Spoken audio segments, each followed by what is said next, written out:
do you feel that women are also not safer in the tech world? Navratri, right? During that time also the security of women becomes primary. How is police looking in that aspect, and are there any undercover cops or something like that for the security reasons? Which was one toughest or darkest case according to you? Within 48 hours, we were able to nab 5 people involved in the case. Musical sound that was overheard by the mother that gave us a clue. What kind of advice would you like to give to the women who are in a tricky situation? Police is there to help you. You need not be scared of moving in any part of the city. Sir, did you have a such clarity right from the start, or was there any turning point in your whole journey being a commissioner of police of Vadodara?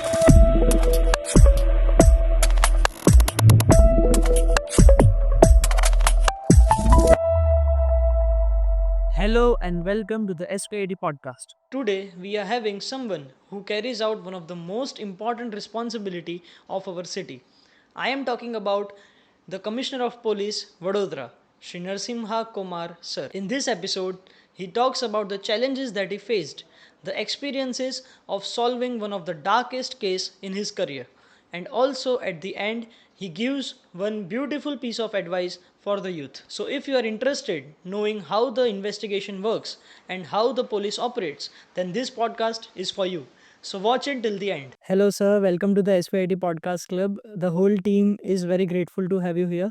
So how is your experience till now in the college? Hello, Vedant.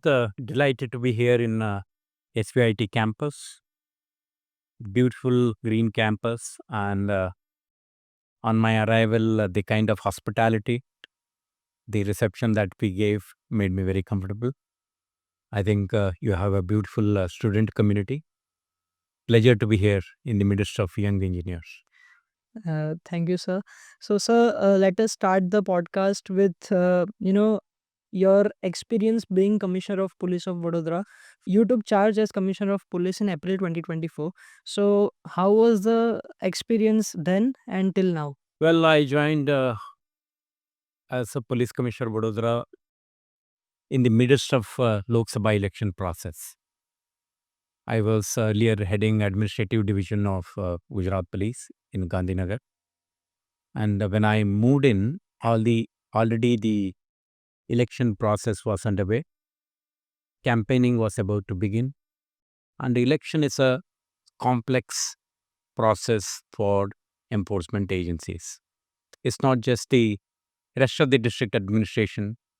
Police has a huge responsibility to ensure free, fair, and participatory election. In democracy, elections occupy a very, very important position, and its integrity, its credibility, the whole process has to be done in a very, very robust manner. And Election Commission of India, one of the finest institutions that we have, has been doing this job wonderfully well. So when I walked in as a police chief of the city, carrying my previous experience of having served as nodal officer for elections, for multiple elections in 2014, 17, and 2019, and 2023 again, that came very handy for me in terms of planning, interagency coordination, institutional liaison for effective election management, and of course, managing election in terms of deployment, enforcement in the run up to the election. That everything went off very, very smoothly, and we were able to pull out one of the most peaceful elections in the city without an incident of repoll or violence or anything like that. So that was the major task on my hand,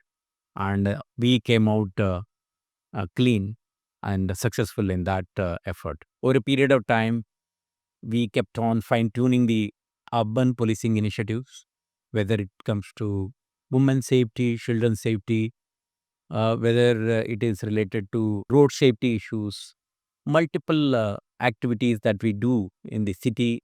Nowadays, I can say with fair confidence that the policing has been rigorous, has been people friendly, has been yielding result in terms of reduction in property crime, reduction in body offenses like murder, attempt to murder, episodes of assault, injuries, and things like that.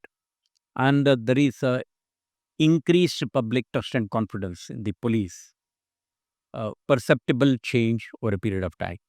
We have been able to manage all the fairs and festivals in a peaceful manner.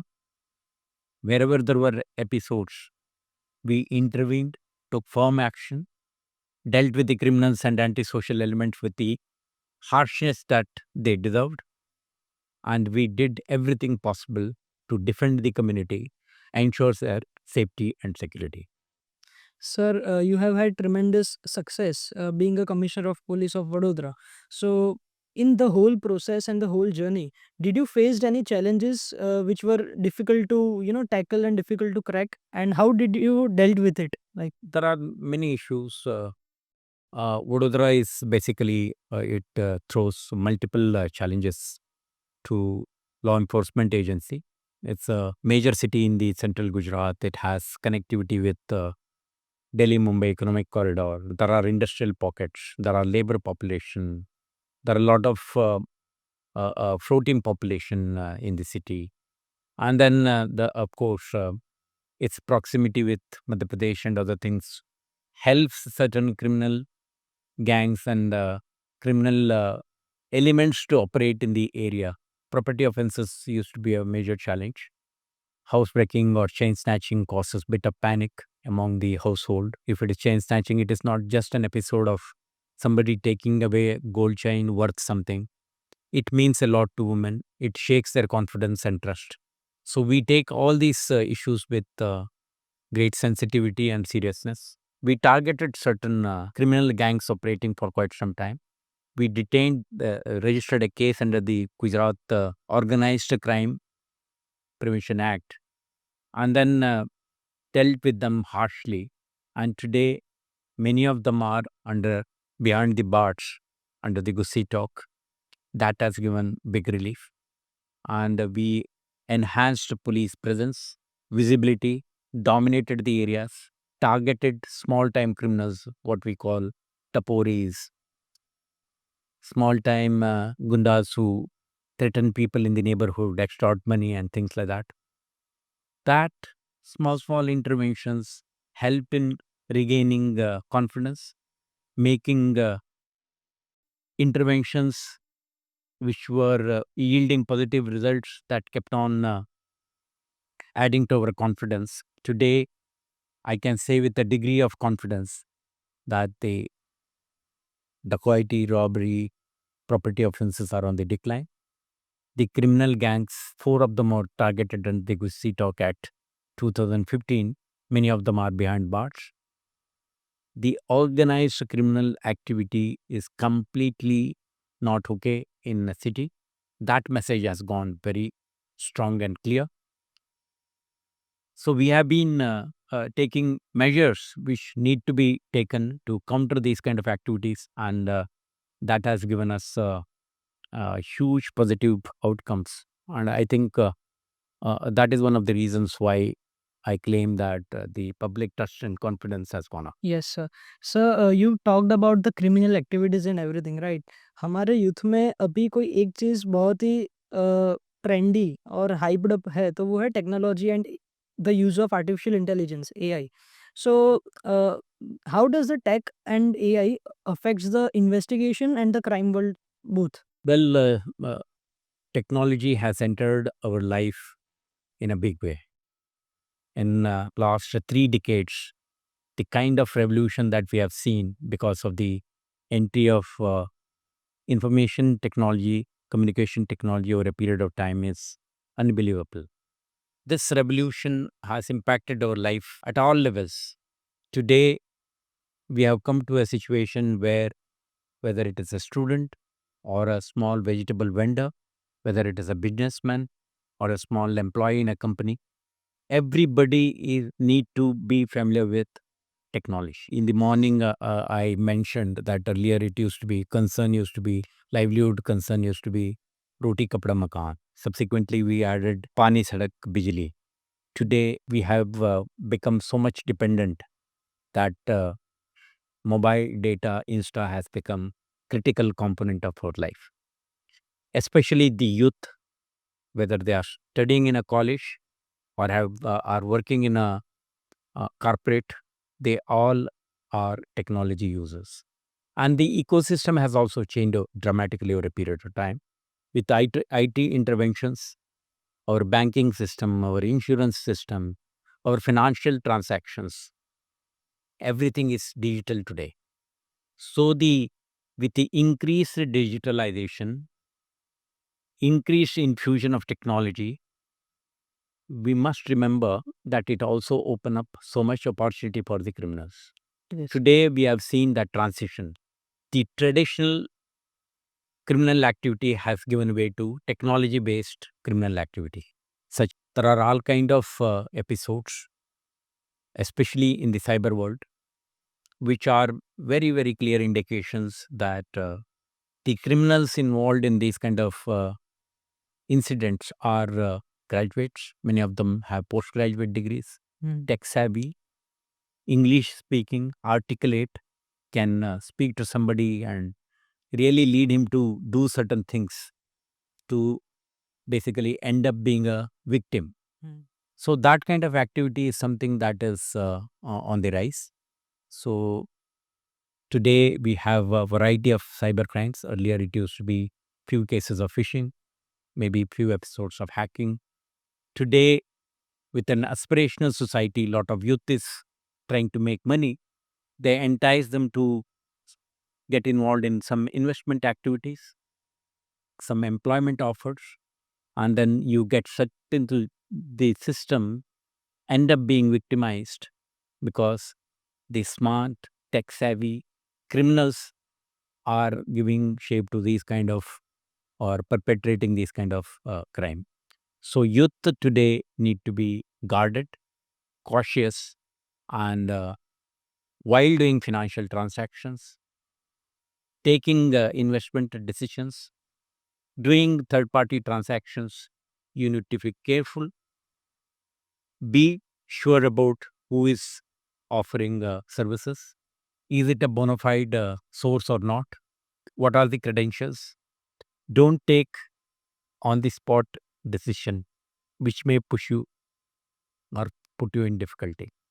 Digital arrest is a unique case, as you mentioned. Nowadays, the youth or the society, members of the society are so much hooked onto this mobile phone and addicted to screen that they have started living in virtual world.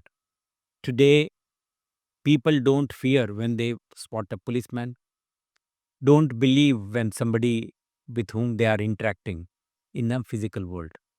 But when they see it on screen, a policeman saying that you are under arrest, they forget that it is on the screen. He is not real.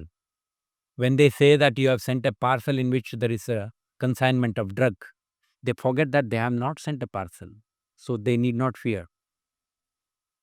When the other side flashes a letter from RBI or National Bank, the Ashoka emblem makes them believe that it's a governmental correspondence. But if it is on the table, probably you will not be that serious to comply with those instructions.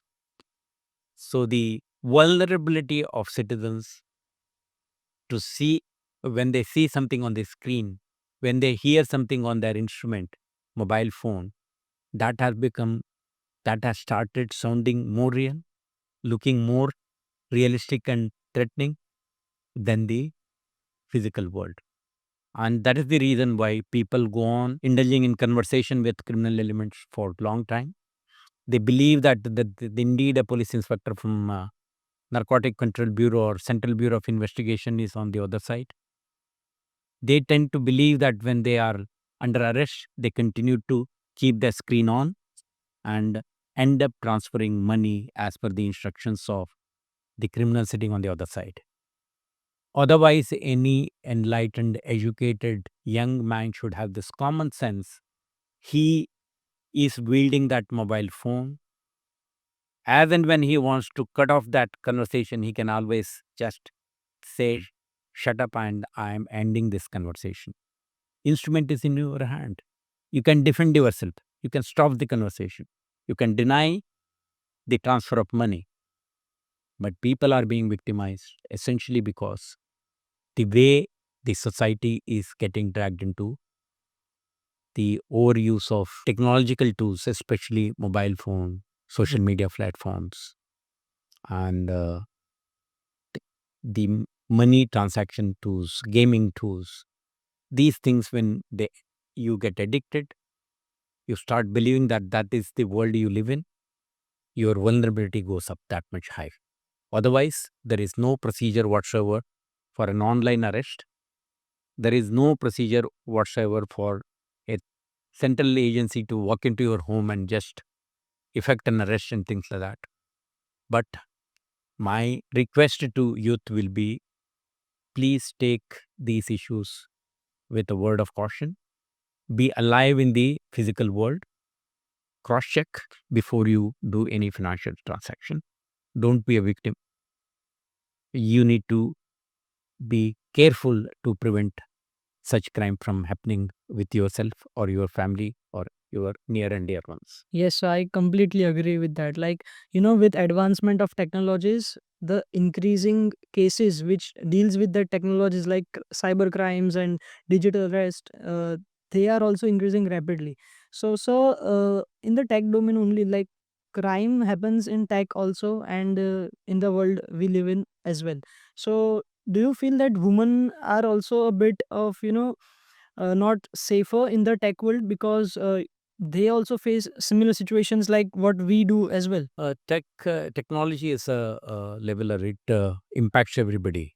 It's gender neutral. It is age neutral. It will end up impacting children, women, elderly, senior citizens, everyone. And it can impact women more in terms because of their vulnerabilities. Nowadays, what we see in the cyber world, there are episodes of stalking, cyberbullying, targeting women, threatening them that they will be displaying their objectionable photographs, videos, and extorting money or sexual favors and things like that. So they are indeed vulnerable to some of these uh, threats. They need to be that much extra careful while taking calls, while indulging in conversations, while entering into any kind of relationship in terms of physical or virtual interaction with individuals. So we have been building our capacity. Gujarat is one of the few states which has one cybercrime police station in each of the city and district. There is another cybercrime cell in CID crime and railways in Gandhinagar. We have inducted over 1,700 police officers and tech experts. And these are the people who work in coordination. They have both ability to prevent, detect, and investigate. So our preparedness in terms of human resources, technical support by way of technological tools for investigation of complex cybercrime related cases, rigorous training inputs, or partnership with technological platforms, coordination with various social media platforms, whether it is Twitter, Facebook, or Instagram, to remove certain objectionable content and seek assistance in the investigation of cases, etc., is yielding results. Government of Gujarat has sanctioned a cyber crime excellence center which will come up in Ahmedabad. It will be a model with huge capacity to investigate, and it will be three-pronged strategy: data security, capacity building, and investigation of cases which get reported. I think with this kind of infrastructure coming up, capacity building up, and our ability to prevent, detect, investigate, and prosecute going up, we'll be able to attend many of the cybercrime cases and counter them effectively to protect the citizens and protect the integrity of the critical data infrastructure that we have, and also to send out a strong message, create deterrence among the criminals who dare to commit that kind of offenses in Gujarat. Yes, sir. Sir, in very short time there will be a huge, festival in our Vadodara, Navratri, right? So during that time also the security of women becomes primary. And how is police looking in that aspect? And are there any undercover cops or something like that? For the security reasons. Navratri is a huge festival. Vadodara is known as Utsav Nagari. So, in the cultural map of India, we figure prominently as a city with heritage, grand celebrations, colorful events like Ganesha Visarjan, Navratri, and all that. So, Navratri is indeed an important event for law enforcement agency, Vadodara City Police. We have already started conversation with the organizers of these mega Garba events. We advise them on a number of issues. If there is a pandal, Garba ground, a large number of vehicles will enter. So there need to be provisioning for entry and exit. There should be a clear demarcation for parking of vehicles because they will be part of the celebrations for 3 to 6 hours. If that is the case, then they need to have arrangement for that. Illumination of the entire ground and on the sidelines because of the dark corners can be the threat to women. There should be access control measures at the entrance. We insist for private security agencies as well, both male and female. And then there need to be CCTV camera based safety systems in place so that people who enter, who play, who dance, who watch the proceedings, there is a footprint available to police for a post incident investigation. We also insist for sizable number of volunteers to attend to the needs of the participants and also the viewers.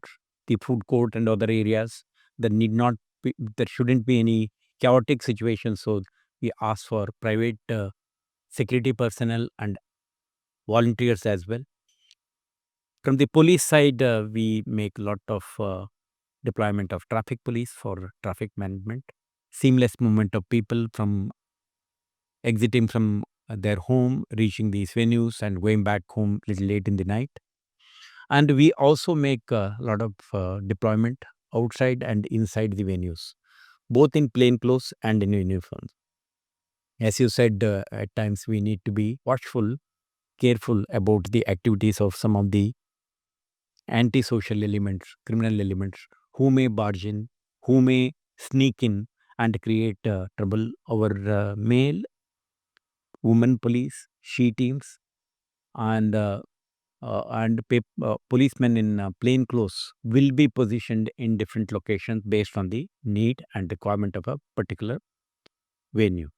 These security related instructions we pass on to the organizers. We work in close liaison. So the organizer police partnership and understanding with each other regarding security concerns in the city, that makes it possible for us to give a incident free or safe Garba celebrations in the city. We have already started that kind of an exercise. Over the next week, 10 days, lot of these activities will be done very, very rigorously. Together with that, we coordinate with Vadodara Municipal Corporation. There are parks, there are open spaces, there are bus stations, railway stations, and other stretches where men and women move. If these are also places vulnerable, dark spots will be lit up. Our presence in some of these places will also be stepped up. We will keep watch on the edges of the city, suburban pockets where sometimes criminal elements get active.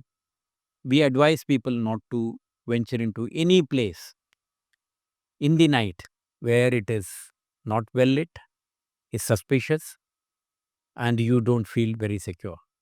Privacy is not the only thing that you need to look for. Safety is paramount. Please don't compromise on your safety even when you perceive that you need bit of privacy. No. So if you are at home or at the Garba venue or in the transit, back of the mind, safety of yourself your family members and members of the community. That is something that everybody need to take care. So we are on that, and we are sure that in the next few days we will be able to deal with these issues very, very effectively. Yes, sir. So you talked about safety and precautionary measures, right? So what kind of advice would you like to give to the women who are in a tricky situation? Police is there to help you, and if you are in distress of any kind, feel free to go to the nearest police point, police station, or call 112. We will be able to respond and extend help that you need. You need not be scared of moving in any part of the city, but we always advise you not to get into unknown in the company of unknown persons. Don't they ask for lift in a vehicle which you don't identify. Don't ask for the assistance of somebody whom you have not known, and be careful about your safety. But at the same time, feel free to call police for assistance. We are always there on 24/7 basis, staying alert for extending assistance to people in distress, more so in case of women. Yes, sir. So now, I would like to shift the conversation to your journey, right? So you were basically an engineer at the start, and now you are a police commissioner. So how did that drastic change happen? Well, in Indian society, the parental aspiration mostly is to see their children becoming engineer, doctors, chartered accountants, and some top-notch professionals all the time. So many of us end up landing in engineering colleges or medical colleges when we complete our schooling. But that is not the time to take a conscious or a well considered, well reasoned decision regarding one's career. So I too had aspired to become an engineer, and then I ended up becoming an engineer. But I had hailed from a small village, and then got opportunity to access quality education in Bangalore. So that made it possible for me to access high quality education and dream big. And then I got into Indian police service in the year 1996, and my 2.5 decades of journey in police service has been fantastic. I've served in various districts in Gujarat. I went out on deputation to Central Bureau of Investigation, became part of their anti-corruption operations, financial crime investigation division. I returned and have served in various cities, ranges, and state police headquarters in my capacity as head of administration, being law and order division, procurement and modernization. So it gave me a wide canvas to be part of decision making, rigorous policing, giving relief to the needy citizens of this state. Well, I would like to tell two, three things to young engineers. You have entered engineering college. Now you are going to be a hardcore professional. 4 years of rigorous training. You do lot of exercise in the workshop, laboratories, classrooms, field training, apprenticeship, project work. So you will what you learn in classroom, you will also fine tune it by doing it in the lab and in the field and in the industry ecosystem, and groom yourself as a professional. So being a professional, once you walk out of your college campus, will help you in whatever capacity, whatever profession that you take up.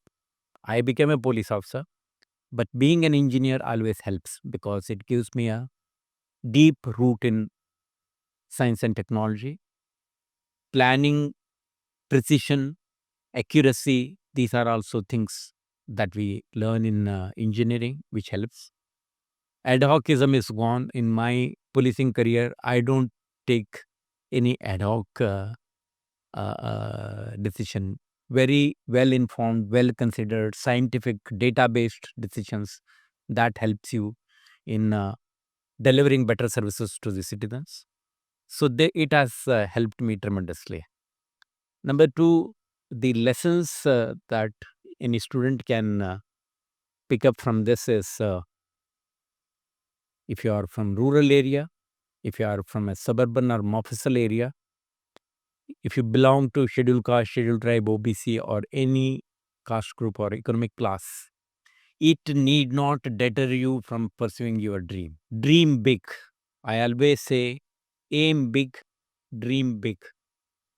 It doesn't cost you anything, and it is something that you can always do.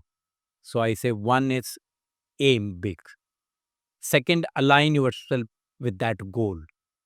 You know you are the best judge of your persona, your abilities, your talent, your capabilities, what you aspire for in life. Make your own assessment and then say that this is the route I would like to take. This is going to be my journey. This is my destination. Once you align yourself with the goal that you have set for yourself, the journey begins. In the modern times, there are a lot of distractions. Many children, many college students get dragged into tobacco abuse, gutka consumption, smoking, alcohol abuse. Sometimes we get dragged into narcotic drugs. These are distractions. These are something that can derail your journey, destroy your life. Modern times, addiction to screen can also be one of the distractions. You are not able to focus on your core job, unable to study, unable to pursue a dream and stay aligned to the goal that you have set for yourself. The third A is basically achieve.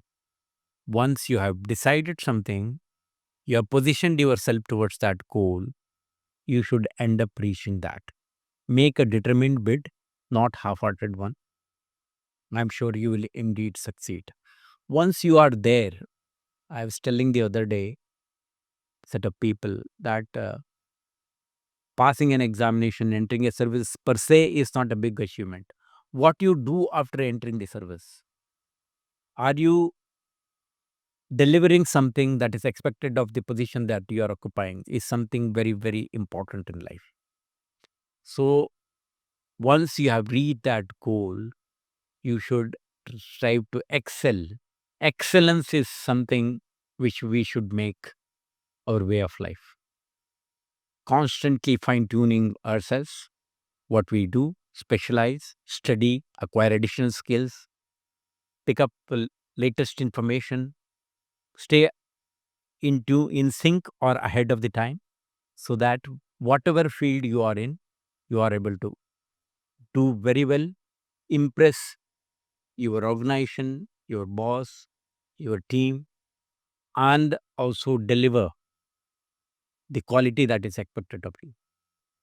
I think if you do these, keep these things in mind, I think it is possible for anybody to reach the goal that he or she set for himself or herself. This is something that I would like to share with you. Sir, did you have a such clarity right from the start, or was there any turning point in your whole journey? Well, as I told you, it is always a bit of a dilemma. I was an engineer working for uh, a governmental system, taking a decision to exit and prepare for an uncertain examination is always a choice that you need to make. But if you have trust and confidence in yourself, it becomes all the more easy. During my career, I was helped by one uh, vice chancellor of Bangalore University. He had basically interviewed me as part of the mock interviews, and he had rated me very high. He always said, if you appear for this examination, you can hope to figure in top 100. I always thought, if he has so much confidence in my talent, why am I lacking in that? I said, I am here. I am capable of doing it. I shall go ahead make all out effort and shall reach that goal. I indeed did that. I gave the examination, figured in top 100, and I went and met him, and he was delighted. He told me that one word made so much of difference in your life. I said, indeed, because it's the many a times you tend to underestimate yourself, but a third party evaluation may help you in recognizing the strength that you have, the potential that is there within you, and give expression to that. So no youth should give up. Stay committed to the goal that you have set for yourself. And as you go ahead in the career, you will get to know that these are the things which make huge difference in life. Yes, sir. So you talked about your transition and the turning points, right? Sir, do you recall your first day in the uniform? Like, were you nervous or how was the situation back then? So, well, I came from a society where there was a reluctance to go to police station and have an occasion to be there in a courtroom or borrow from bank and get into a debt mode and all that. So that was ingrained value. So there was indeed a bit of inhibition initially, bit of fear in the mind. But uniform is something that empowers you. It gives you that extra energy. Every police officer, he is not a superhuman. He is your brother. He is your friend. He is like you and anybody sitting in the room. But what gives him that extra power is backing of the law and strength of the uniform, which gives him identity, recognition, and respect of the society, members of the society, because he is seen as law enforcement officer. And if you are on the right side of law, you are his friend. If you're on the wrong side of law, you will become his client. So basically, uniform gave me so much of confidence, so much of strength and identity. Today, my journey, I must admit that it has become integral part of my life. I cherish that identity, enjoy that identity, and that helps me to basically deliver and help citizens in distress. Sir, talking about cases, you have had tremendous experience right from the start, right? You have also worked in CBI as well. So, which was one toughest or darkest case according to you, which challenged you firstly, but after sometimes you figured out a way to crack it? Like, do you remember any case such like that?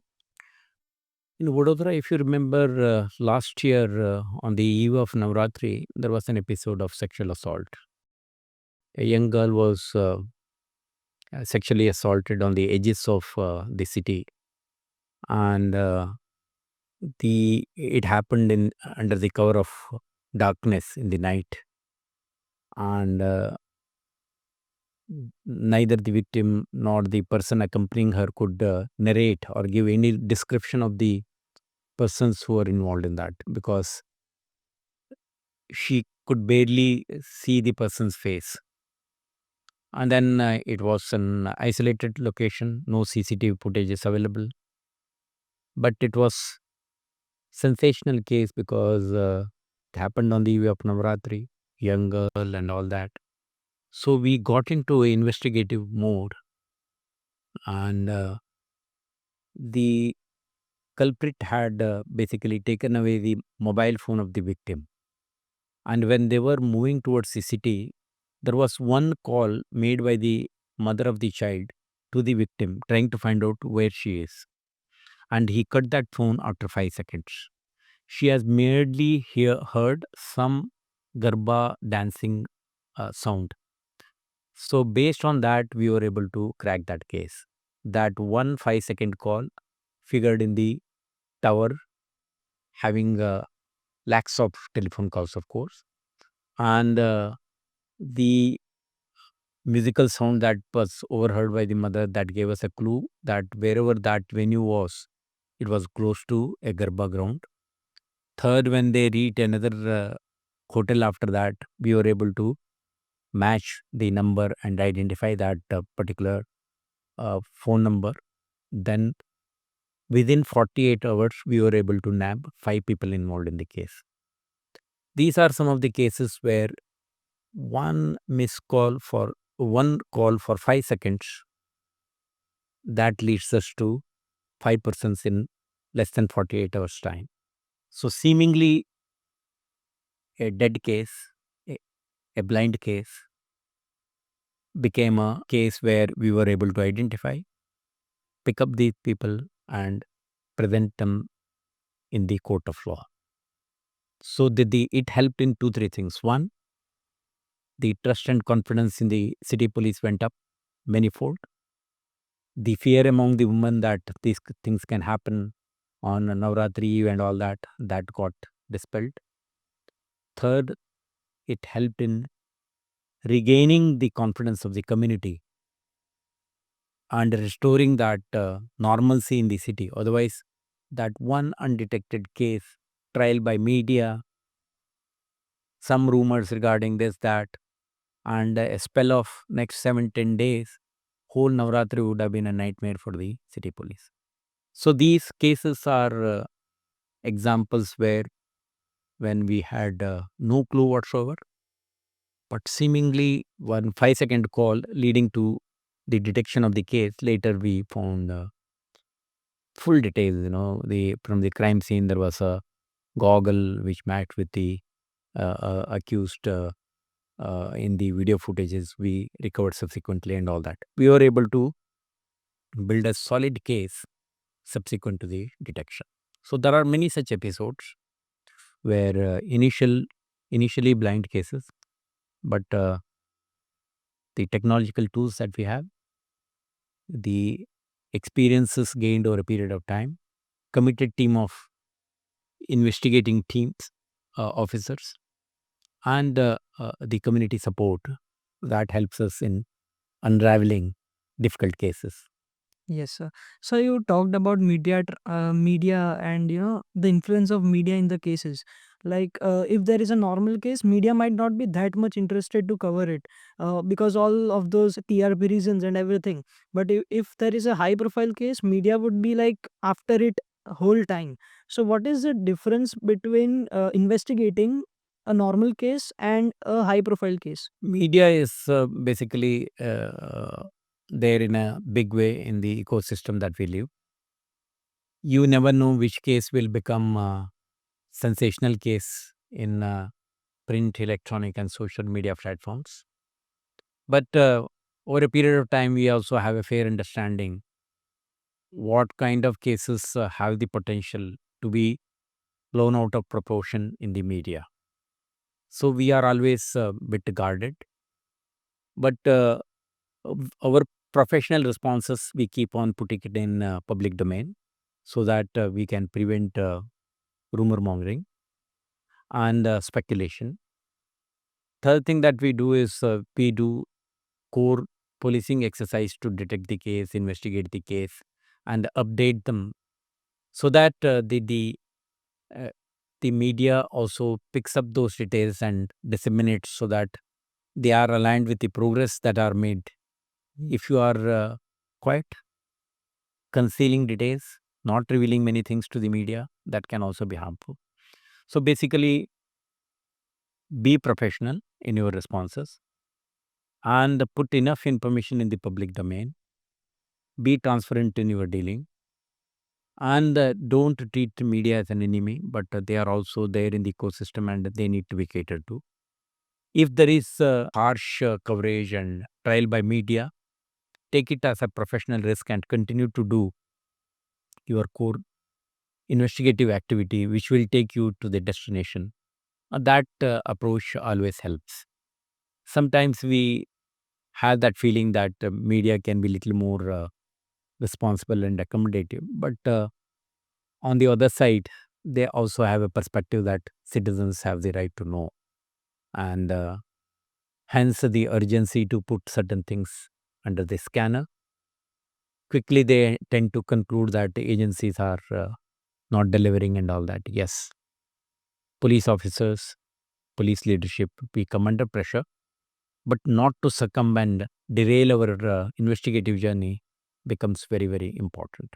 That's what normally we attempt and succeed here. So you talked about leadership in police and everything, right? So you have had tremendous experience being at a position where you are leading a whole team to investigate a task or a case. So what are the leadership lessons you have learned yet so far, and you would like to tell the our students as well? Yeah. Basically, as a police leader, if it is the Vadodara city, it is a police unit with over 3,500 policemen and women. So I'm as good as my team. If my team works hard, if they deliver, there is a good image for the Vadodara City Police. As commissioner, I can claim that my team, my unit, and we have been doing well. If we fail, so do we. So the leader has to understand multiple things. One, he need to make a clear assessment of what his team looks like. In the policing setup, it is not your choice. You have been given a team. They have not picked up by you, but they have their some of them are strong in some areas, some are maybe not so strong in that particular area, but he has expertise in something else. So as a leader, you need to identify talent, his competencies, his abilities, his specialization, and when to use him or her, where to use him or her, and he's how the leadership can effectively put that resource for better outcomes as intended by the organization is something that leader will have to do. Number two, police is a agency which is basically dealing with criminals, antisocials, people on the wrong side of law. That many times people say it is a negative job. So there can be bit of cynicism, harshness when society deals with you. So you need to constantly tell yourself that your men and your team are always respected. They are not high-handed. They do not misbehave with the community, tarnish the image of the police force. That care and caution you as a leader need to take. Third, whenever people have done fantastic work, there is a tendency that police leaders claim that we did, I did it. Normally, I avoid that kind of claim because I believe in participatory management. Every member has a role to play in the system. He may be senior in rank, junior in rank, maybe somewhere in the middle, but everybody is critical within that chain of hierarchy. So I respect a constable as much I respect an inspector, as much as I have respect for my deputy commissioners and assistant commissioners. It helps. The fourth is rewarding or appreciating performers. We need to segregate between basically race horses and normal ceremonial horses. All of them are important.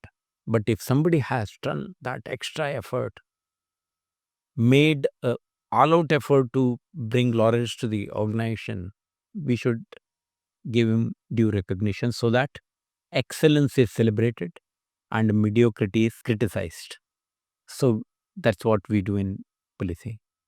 The last thing is basically sharing credit and making it basically winning is a habit. You need to time and again condition yourself, prepare yourself. You are never satisfied.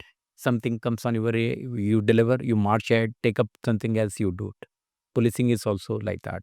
You can't say if we detected this murder case, it's all right. We have managed Ganesh now, we don't care for Navratri. No. Every event is as important as the other. So we can't relax, be laid back. We need to be on our toes all the time. That is the message we need to tell our people in the hierarchy. If the leader basically leads by example. In policing, actually, many of the things are very harsh and difficult. You might have seen me in patrolling with the rest of the team, foot patrolling in some of the sensitive areas. Yesterday, I was at the MS University gate speaking about road safety issues, sensitizing the students, the faculty, the people who are moving on the road regarding importance of road safety issues. So I did not leave it to an inspector or ACP or DCP to do that.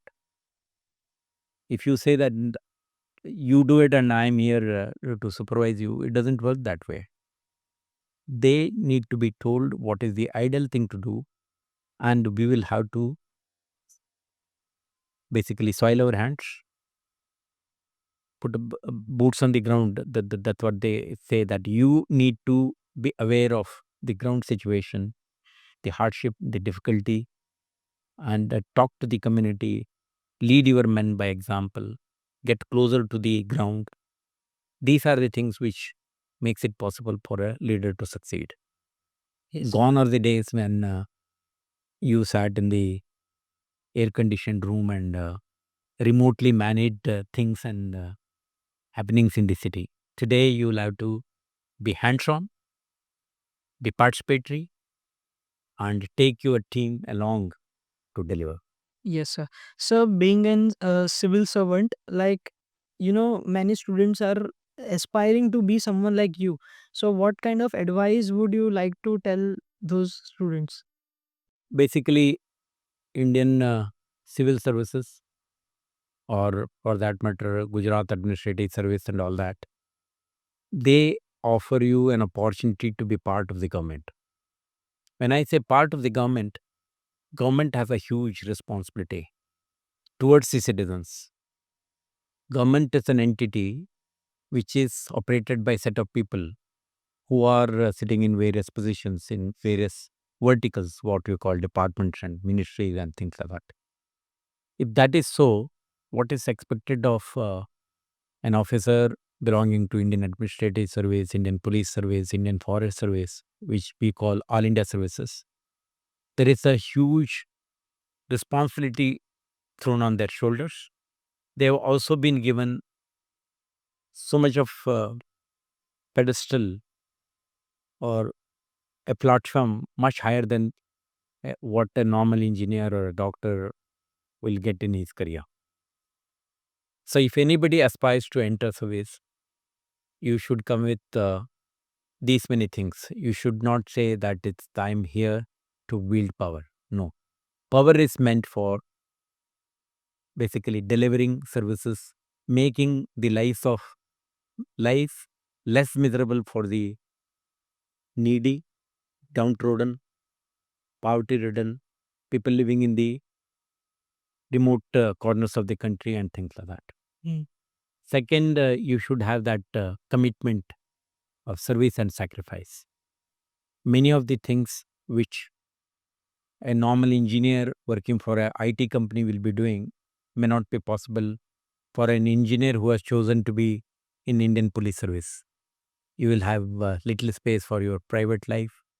Certain things are not okay to be in government, and if you are doing those things in as if you are a private person, there are issues regarding your public perception of an officer working for government is very, very different. Most important thing is you will be part of the policy making. You will be privy to certain discussions, certain decision making, which will impact a large number of people.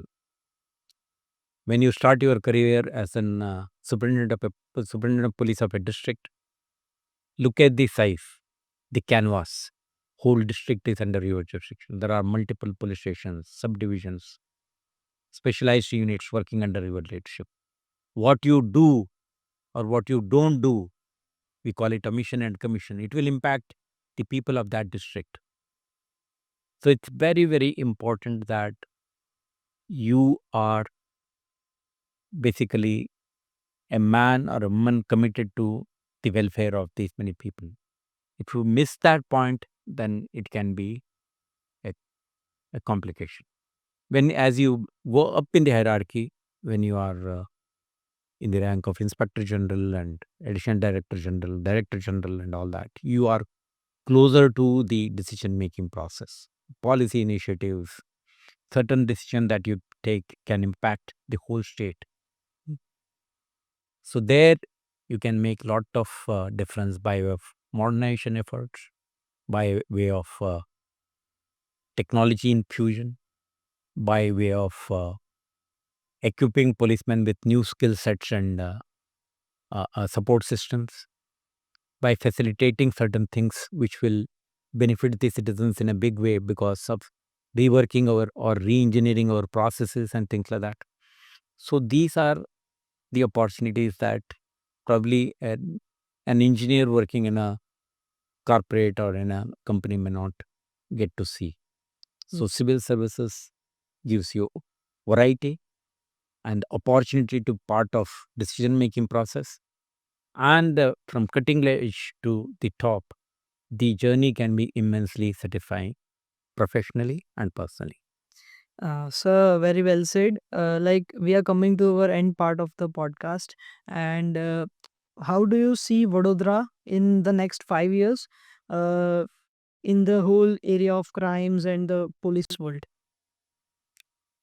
Vadodara is a third biggest city in Gujarat. It's a very, very important urban center in central Gujarat.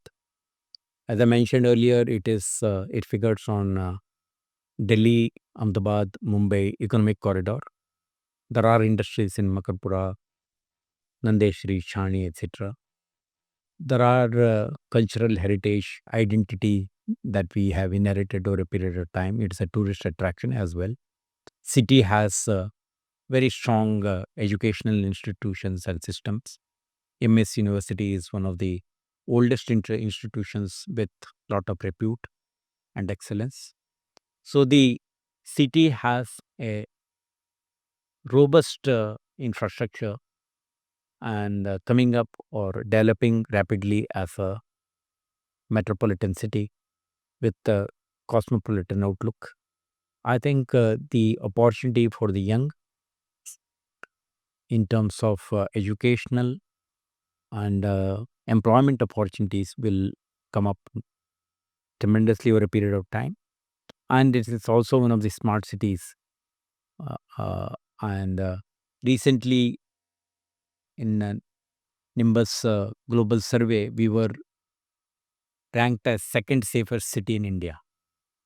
So the Vadodara, in terms of safety index and also crime index, we are much, much better off compared to many other urban centers in Gujarat and elsewhere in India.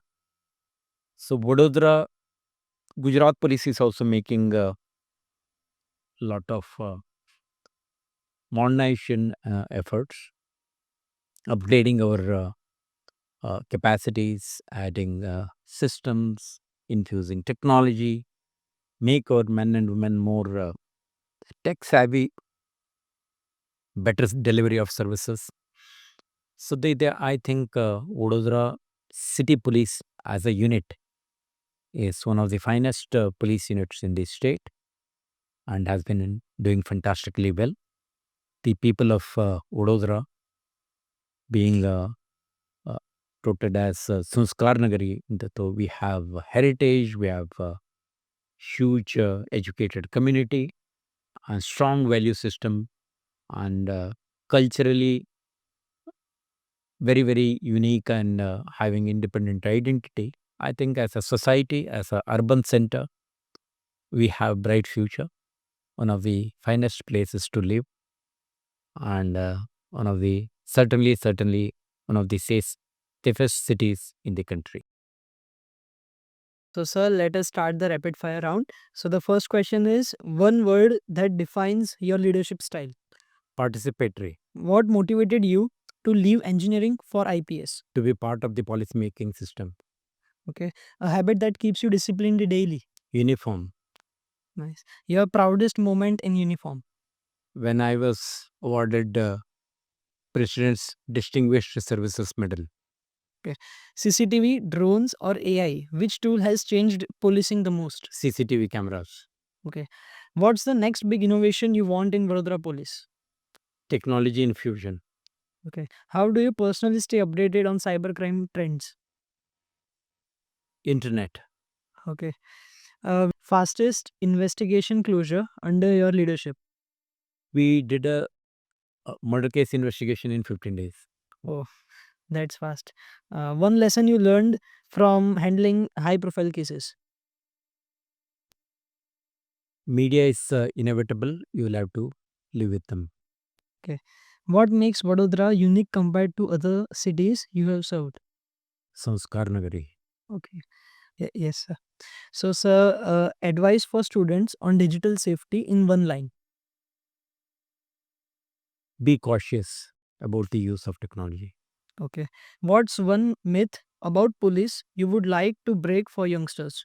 Police चाहती है तो कुछ भी कर सकते हैं, लेकिन ऐसा कहा जाता है, लेकिन आप जब तक उनका साथ सहकार नहीं दोगे, ये नहीं हो पाएगा। तो ज़रूरी है कम्युनिटी अपना साथ रहें, हम मिल के लड़ेंगे, हमेशा जीतेंगे। Yes, sir. So, last question of the rapid fire round. How can us, the youth of India, contribute to safer cities? Be on the right side of law, be intolerant of people who are breaking law, and partner with law enforcement agencies. So, sir, thank you, sir. Before ending the podcast, I would like to ask you one thing.